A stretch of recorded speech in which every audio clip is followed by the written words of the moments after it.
What is going on at the Pentagon? That's a question that a lot of people are asking, given the reporting that has been so wrong lately, but very strongly suggesting that we're going to have a change in the Secretary of Defense. That's not going to happen. I told you on radio that's not going to happen. But something is up over there. First off, let's start with what's at issue here.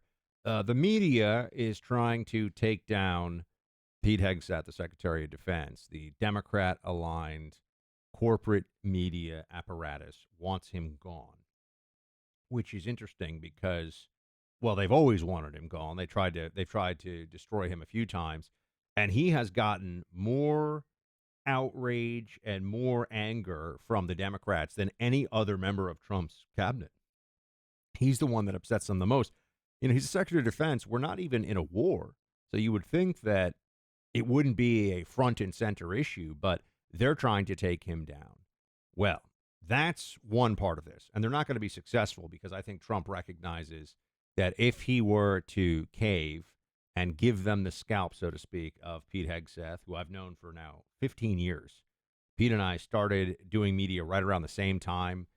We came up as guys doing shows together. Some of you might even remember when Pete's first book came out, I was at his New York City virtual book signing with Kim Guilfoyle. It was Pete, me, Kim Guilfoyle, sitting there for a couple of hours as he was doing virtual signings on books just to talk to him about the book and keep him company, basically. So, yeah, I know Pete pretty well, and he's Secretary of Defense now, and I think he's doing an excellent job.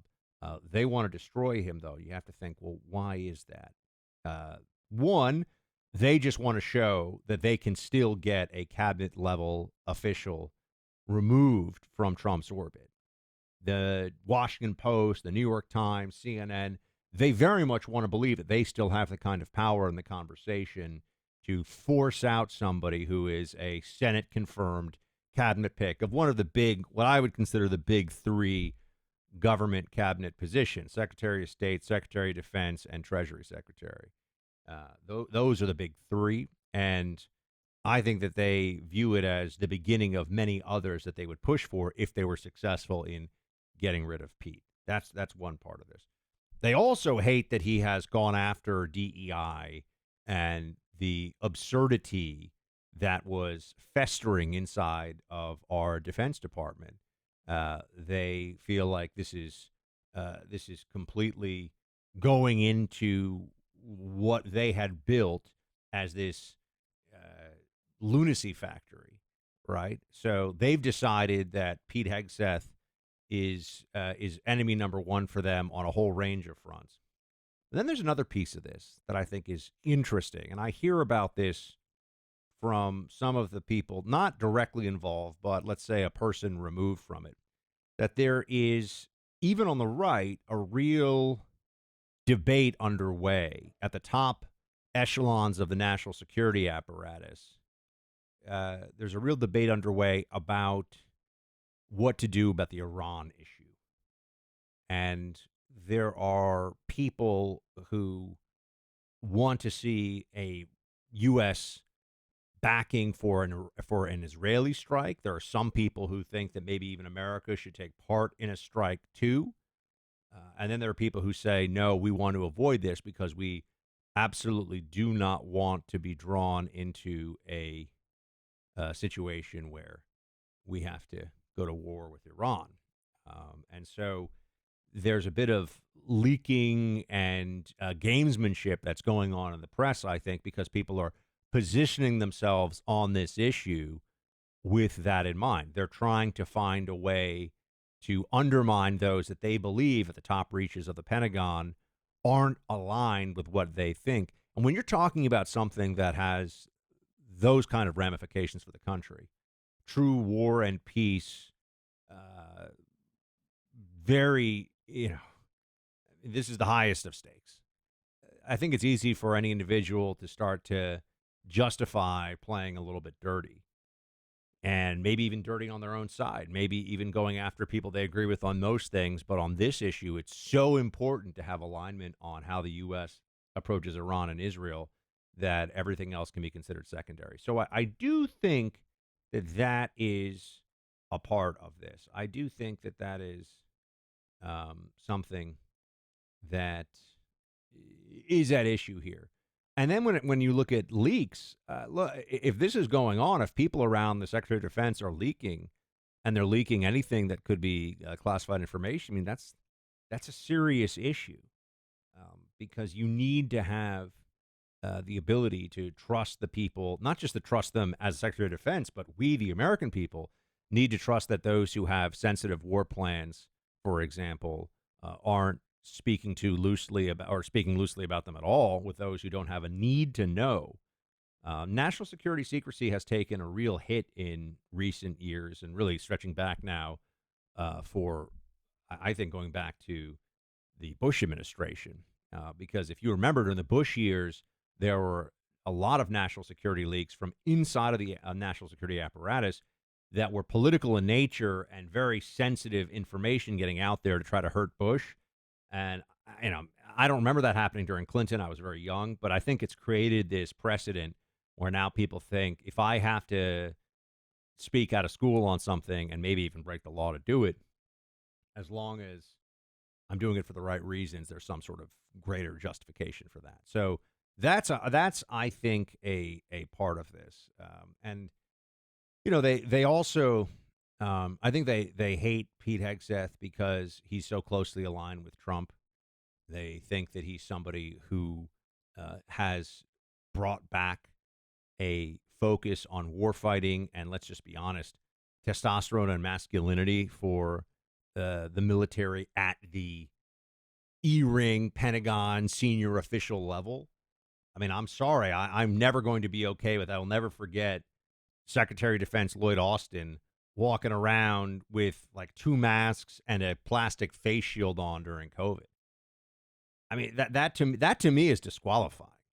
If you thought that double masking and putting a plastic face shield in front of you was somehow going to protect you from a virus, you do not have the cognitive ability necessary to make the kind of decisions we need from a senior government official of any consequence, certainly not the Secretary of Defense. So I found that one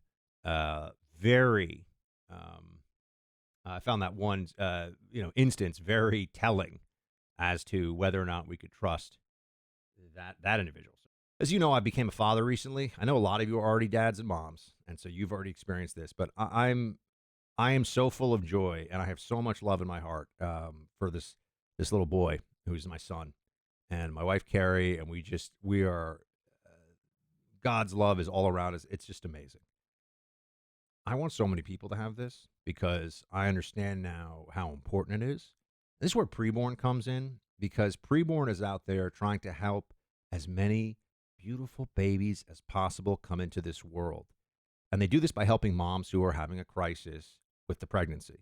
The crisis being, I didn't plan this. I'm getting pressure maybe.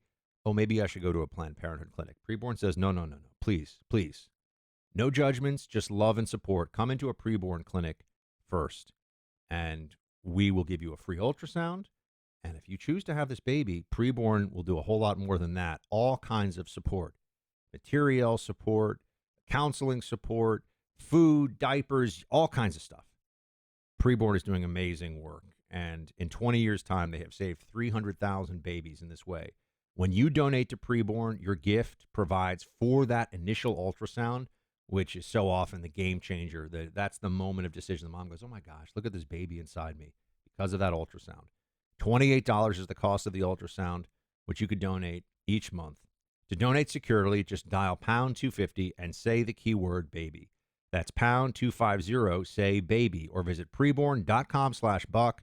That's preborn.com/BUCK. Sponsored by Preborn. So yes, I think Pete is on a whole range of things, refreshing and pushing in the right direction.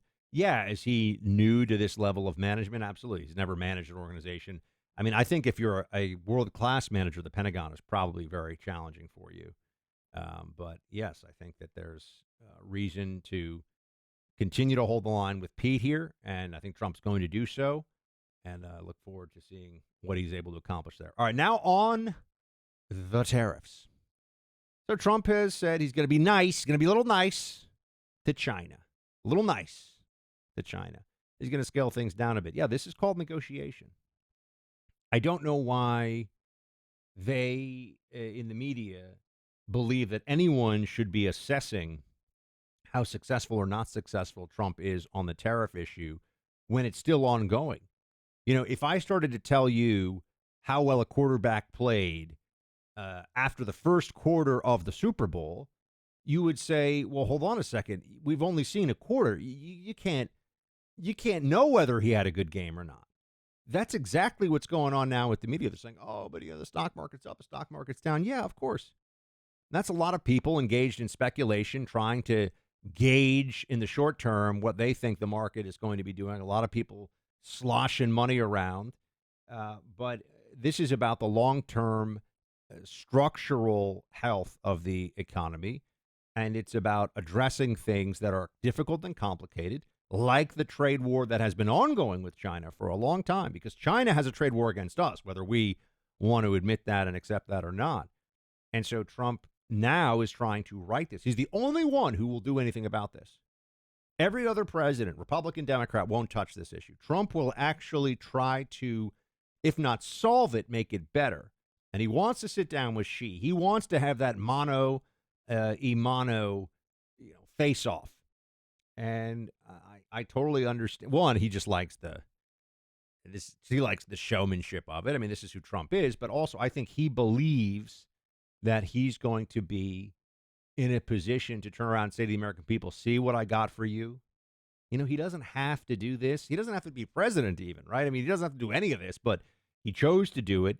And he doesn't have to take on this difficult challenge of trade, but he's doing it because he thinks he can get better deals, a better structure for us.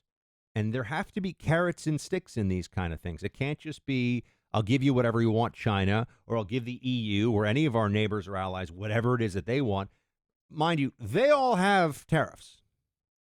And if tariffs are so horrible, explain to me why Joe Biden left tariffs that Trump put in place on $350 billion of goods. I want to repeat that. Trump comes in first term, not this term, first term, says China's ripping us off. This is garbage. We're putting there, and they've got all kinds of tariffs on us. Let's put some tariffs on them.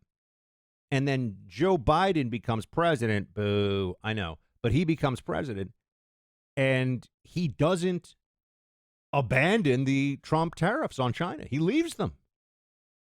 Well, if it's so terrible, why wouldn't he switch it? Oh, right. You're starting to see a pattern here. You're starting to see that the so-called consensus is wrong, wrong, and wrong again when it comes to these things. And let's just see where Trump can take this. It is a live deal. We don't know anything yet because it's not done yet. Trump tariffs, it's going to come together. I have full faith in the man. Thanks for hanging. Shields high. The USCCA has over 860,000 responsible gun owners as members across our country. The USCCA mission to prepare and protect responsible Americans through training, education, and self-defense liability insurance. Members get self-defense education, training, and self-defense liability insurance the moment they join. Tens of millions of dollars in legal fees have already been covered for USCCA members who have acted in self-defense. The line between victim and victory is preparation. Every member also gets access to 24/7 critical response team and attorney network in the event of a self-defense incident. In today's world, you can do everything right and still end up in jail. The USCCA serves new gun owners, longtime firearm enthusiasts, and everyone in between. 100% satisfaction guaranteed. Your membership is backed by the USCCA 30-day, 100% money-back bulletproof guarantee. Download the free concealed carry and family defense guide at this website, uscca.com/buck. That's uscca.com/buck.